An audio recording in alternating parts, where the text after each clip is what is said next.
Okay, y'all ready? Last month, we worked on trying to understand the power that we have within us.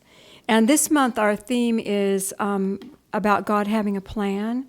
But you know, God has a plan for each and every one of us, but we have a plan in us. I mean, God's plan for us is in us.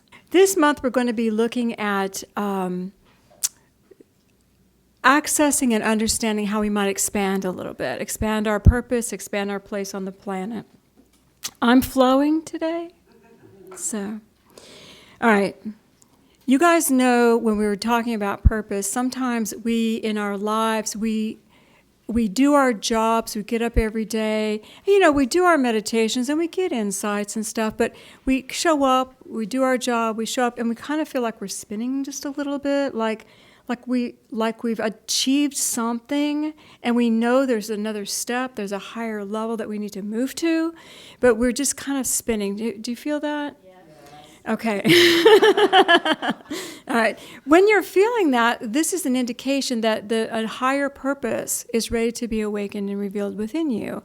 And, sometimes we wrestle with it, and I'm not prepared, I don't understand,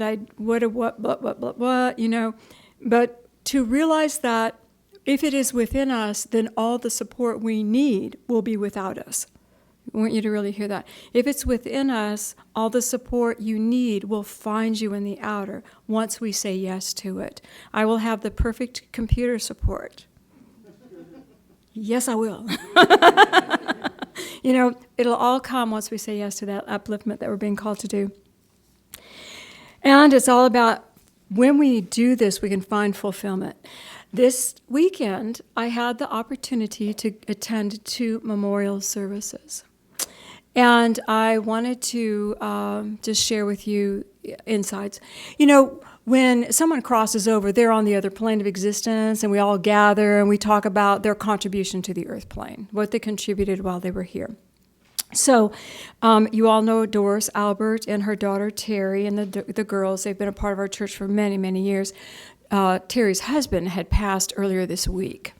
And so there was a memorial for Carlos Capote this past Friday. And so Patrick and I went, a few of us went, and Doris was there, and I gave her a hug, and she goes, chit-chat, and then she said, "Cindy, have you ever been to a musician's funeral before?" I said, "I have not." She said, "Nothing else." We went into the memorial service, and it was a blues concert. Carlos was a blues musician. And we sat for an hour and a half watching these beautiful musicians play. And in that hour and a half, I think there was a total of maybe 15 minutes of talk time when one of them would share a story while the set was being changed. Someone else was coming up to play the guitar, someone else was coming up to play the mic. They were in bliss, performing in honor of Carlos. They were in bliss. And, you could feel Carlos's spirit making the rounds, and I felt him. There was one song in particular, I don't know which song it was, and I felt his energy going, yeah. He had all the angels with him. He's like, yeah, this is what it's about. So he was schooling the angels on blues music. But it was such an honor for each one of these people loved him dearly. You could just feel it. And they'd pick up somebody else's guitar. They didn't have to have their own equipment. They just moved right in and right out, and it was beautiful. And I wondered, this is his passion. What if every memorial service, we only saw the passion of that person, their passionate contribution? What would it look like? Would somebody's be cooking? We're all cooking today, For me, it would be probably like a normal service. There'd be singing of God's songs and metaphysical talk, and, it would just be my passion. But when you think about it, what would your passion have been if the memorial was about you? What passionate contribution from your soul have you given? Think about that for a moment. And I talked with Jim and Charmaine were there, and Cheryl, and I talked with Jim after, and he said, I Googled Carlos. And I said, yeah. He was part of the Breeze Kings. They've been around Atlanta for almost 30 years. And they're the top blues band in Atlanta for the last 7 or something. And he goes, Carlos was a big deal. I said, yeah, I know. He was a big deal. In his world, He was a big deal. And what it means to be a big deal is that you show up with the best you have. You show up in your passion and in your energy to contribute the best you have. We don't have to be a big deal in the world, but we should all be a big deal in our world. Somehow, be a big deal. Be the best we can passionately in the world in which we live, where we are giving of ourselves. Can you guys feel it? Where you're just showing up and you're giving. And it doesn't always have to be your personal passion to be a big deal. We were preparing for the festival in May. And, we always work around here, and I always ask for volunteers to come and help me set up. So the girls take the house, and the boys typically do the outside. And a young lady who's new to our church, who is not here today, came in to help. And she walked in like this. I am here, and I'm ready. What do you need? I will do anything. And a lot of people volunteer, but they don't want to do the toilets. But we have to have clean toilets. It's a festival, or they don't want to do something. She was so open, and a spirit was working with me. Spirit said, she showed up as a big deal. She was a big deal. I'm a big deal. We're big deals together. Do you see? That's what showing up is about, where you don't come in timid. You come in present. I'm here. I'm investing right now, and my gift is this. Do you hear? We all have a contribution of our own, but we can always be that presence where we go. Do you see? All right. Okay. So Carlos was amazing. It was a beautiful workshop. And if y'all think of our beautiful memorial, actually, if y'all see Terry and Doris, give him a hug and let him know you love him. All right. The second was a memorial service that we did yesterday, and I did speak at this one. This was a traditional one. Betty and Wes Fowler were members of our church many years ago. They had moved out of the area, but they were members for many years and dynamic. If anybody remembers Betty, she was dynamic and beautiful. Her eyes were always sparkling. She was always reaching out to touch people. She knew everybody just by gently coming up and talking to them. And so I was preparing that yesterday morning. I'm meditating before we go out to the memorial service, and I had already written kind of what I wanted to say, and I'm meditating, and guess who shows up? Betty. Betty pops into my room, and Betty says, I am so happy. She was so happy. And it was like she was learning about colors and making colors create vibrations, and she was just so happy. Betty loves so many people that she now has almost these little angel wings that she can come and visit people. And a lot of people don't get that privilege when you cross over. You have to go work on your own issues. She was so, so happy, but this is what I wanted to share with you. She said to me, I did not realize how much power I had. And she said, if there's anything I would want everyone to hear at my memorial is how much power they have. She says, I can't wait to get back there. I can't wait to get back there and use this knowledge, but direct the power I have. And it was just so overwhelming, this beautiful awareness that she had. And I realized that if we realized, each one of us, the power that we had, how would we act differently? How would we be differently? So to authentically share our creativity and our passions, to be a big deal in our world, and to direct the power of good, the power of love that's within us, how amazing could we be? How much greater than we are could we be? Something to think about. Spirit said, death is not the end. Do you guys know that? Oh my goodness. I talk to people on the other side when I'm doing readings for people, and they still complain sometimes on the other side. They're still having to learn and grow. It's not over in a wisdom. You take who you are over with you. We always have to change. We have to change. We have to grow. We have to become better consciously. So why not now? Why not right here where we are? We always have the chance to change. All right. I wanted to share with you, everybody go, I got that all, Cindy. You got it. Okay. I wanted to share with you, and this is Life and Teachings of the Masters of the Far East, and I'm on page 135. This is one of the masters speaking. Few people have awakened to the realization of what life really holds for them. We find the greater majority drifting through life, dissatisfied, dazed, crushed, or uncertain. Each must learn to lay hold of life and begin to express from his own life center with purposeful, definite action the gifts that God has given him. Each must unfold his own life. It is not possible for one to live for another. Do I need to read that again? It is not possible for you to live for anyone else. None can express your life for you. None can tell you how to express your own life. We have to express ourselves. I wanted to share a little Hazel story. We have our first granddaughter, Hazel. It just turned a year a couple months ago. And when she turned a year old, she is now mature enough to go to baby school. So Hazel has been attending baby school 2 days a week for about a month maybe. And I had the opportunity to pick her up, I guess it was a week ago Friday. I've seen her after school before. So I, text them and they meet you at the door, baby in hand.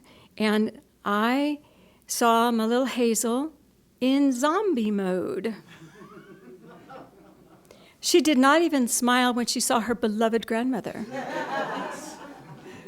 She was complete zombie. And I held her in my hands and I looked at her teacher. Her teacher was very sweet. And I said to her teacher, "Why is she so sad?" And the teacher said, "Well, she has not yet integrated." I said, "Well, does she ever show you her light?" And I used those very words. "Does she ever show you her light?" And she said, "Well, she likes music and she loves to sing." I said, "Okay, you're right. She loves to sing. The choir will attest she loves to sing." Last Sunday we were here early, and she and I sat out and listened, and she's doing this to the choir. She was directing them from afar. So I knew in that moment, as long as there was a space in baby school for Hazel to be Hazel, she would be okay. Do you know what I'm saying? She needed a space to be Hazel in baby school. And she's got to integrate with all these other things, I know, and they're not always fun, I remember. But she needed that space. Are you guys hearing me? We all need a space to be us, to be authentically, truly us, where our light can come on and we can smile and we can shine and be. We all need that. Sometimes we're in schools we don't want to be in, But we can always turn our light on. All right. Then it says this: "As the Father hath life in himself, so hath he given unto the Son to have life in himself." That's you guys. "A soul cannot realize this and just drift, for the whole purpose of life reveals itself in the privilege and opportunity of expressing the God self within. You cannot really know that God is in you to be expressed through you and drift. Those two ideas are not cohabitating. Once we realize this, our privilege and opportunity to be that divine image and likeness comes to our consciousness. That man is and shall be the divine image and likeness of himself is God's purpose for man. To express that which God has conceived for him should be man's greatest purpose in life. To express that which God has conceived for him. To look outside the God self for fulfillment of your desire is folly. To unfold, the self must do the unfolding. Unfolding means opening to that which is within. In the unformed of your spirit lie boundless treasures that are hid within you. Unfolding our godlike self, the boundless treasures. This is about new purpose. It's about expressing the ideal that was created within us. Do you ever say, "Who am I?" Do you say, "What is my value?" I say it. Who am I? What is my value? I have a very interesting job. I cannot take credit for anything that I do. It's all the Father within that moves through me. If I say something in counseling that uplifts somebody, it's them that did the work, not me. Do you see? Who am I? What is my value? A channel, perhaps? But do you ask that of yourself too? The beautiful thing about the death experience when you do life review is you get to see the value of every seed that you planted. The kind word that was shared that goes out and out and out and reverberates around and hits so many people because you said the right thing at the right time. Because you held someone up in love and saw the best in them and healed and healed and healed and healed. You get to see all of that. But as humans, in our mind, we don't see it, do we? We look to what the outer teaches us is validation. And I'm seasoned enough to tell you, the outer doesn't know you. The outer doesn't know who you are. The outer doesn't know the value of your soul. Only you. So, purpose. The reason something exists, that's the definition of it. Isn't that cool? The reason you exist. Why do you exist? What is your purpose? The reason you exist. I was meditating this morning, of course, you know that, and I felt that beautiful, sweet, feminine spirit of God. We say Father, Mother, God in our services to acknowledge that male aspect and female aspect, the action and the intuition, the internal attractive nature and the external creative nature. This beautiful feminine energy of God was in my presence. I was in their presence. And this is what was said. Ready? You are an expression of God, a delightful being of love. How you choose to use your power to create is always your choice. But within you is the unlimited truth of your being, which will lead you to the wonder of the oneness with God. You are the beautiful child of God. Create whatever you want. That's your choice. But within you,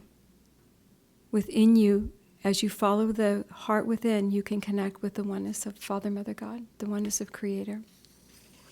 And I know we've all had those moments of bliss, haven't we, when we have that connection? And it's amazing.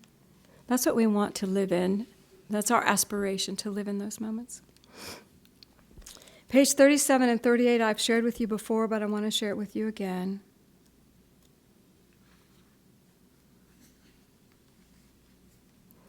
Every good desire man has is God's desire.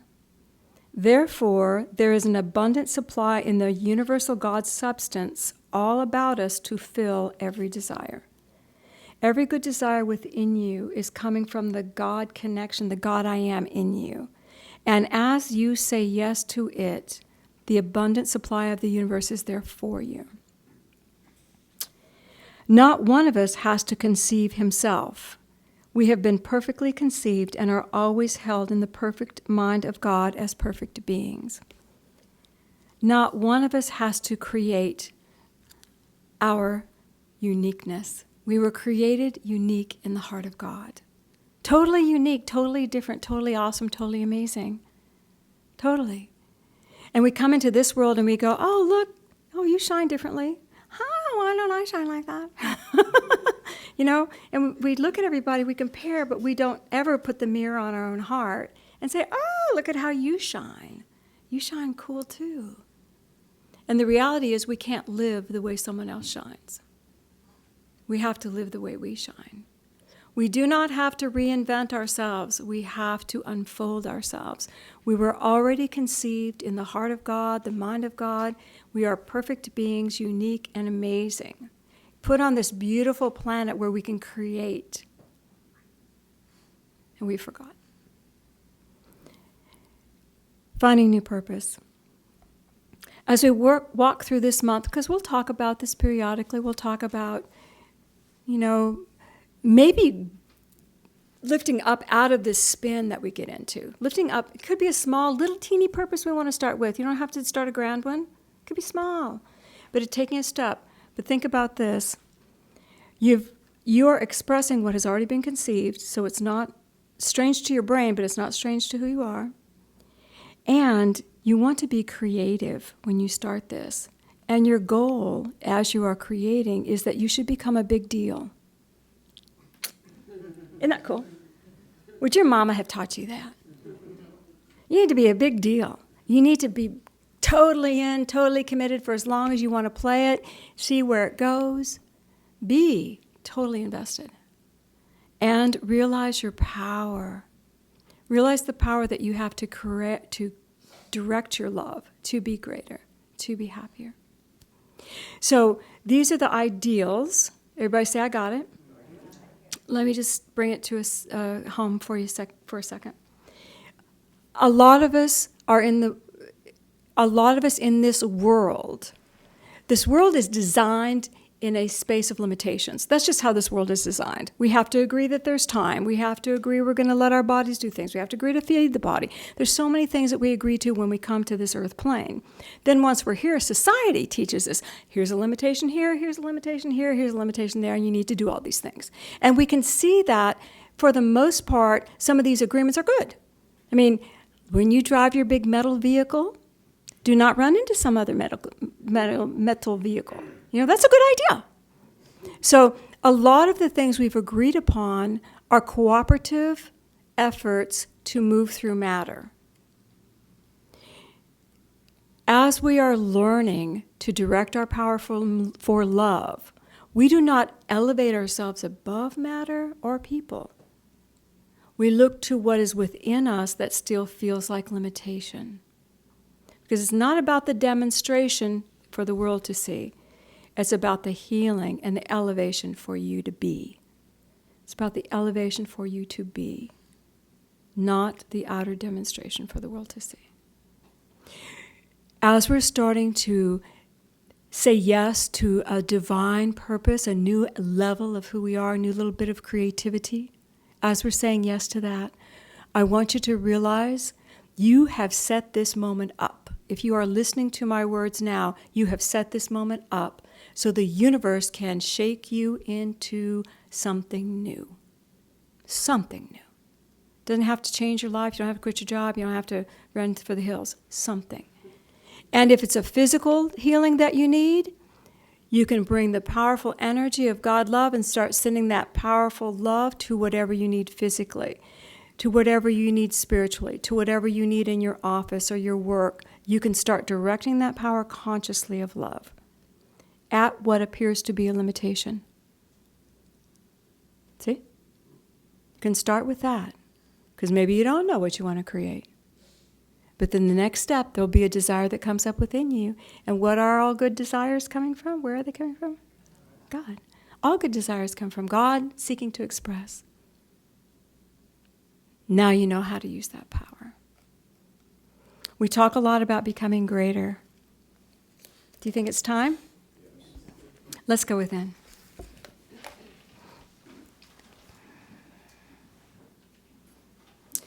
I would invite everyone just to take a breath and feel that beautiful love of God coming over you. And just imagine, if you will, a column of light that just engulfs you, separates you from everyone around you. You're in your own sacred space.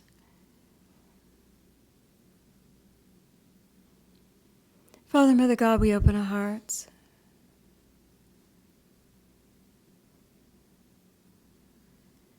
And feel the beautiful love of God beginning to move into your heart center. And as it does, allow it to move down through the body.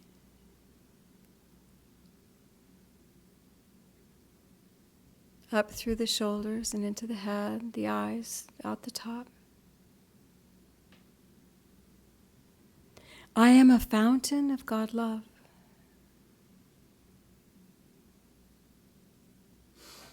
And Father, we ask that this love now be directed to the details of our lives. I direct this love, the beautiful power of the I am within me. I direct this love to the details of my life. And you may see something appear, some issue that you're working on. Just let love move to it.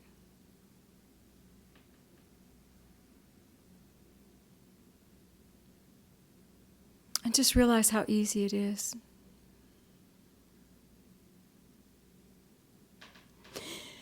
Let your focus come back to your heart. Take a breath and feel the beautiful energy still pouring through your body. I am God's beloved child. And I am ready to unfold my godlike self. And feel a beautiful light beginning to pulse from your heart into your arc field, into the energy around you, with a beautiful pattern. A pattern that is your unique self. You may feel it, you may sense it, it may be just a color. I say yes to all that God has conceived for me.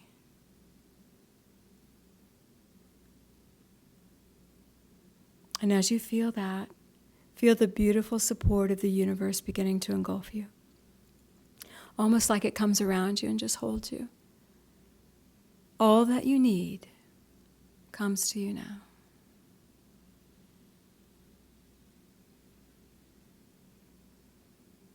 And we are so grateful, God, and we are ready to take these steps to be amazing, to be conscious, to be greater.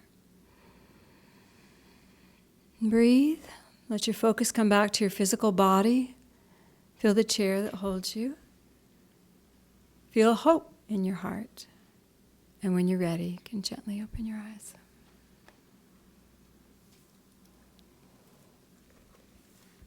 Well, I hope you feel expanded. You're very quiet. All right. Well, this service was perfect for today. We're a little short out in Cyberland, so enjoy your meditation time after we complete. But for your homework,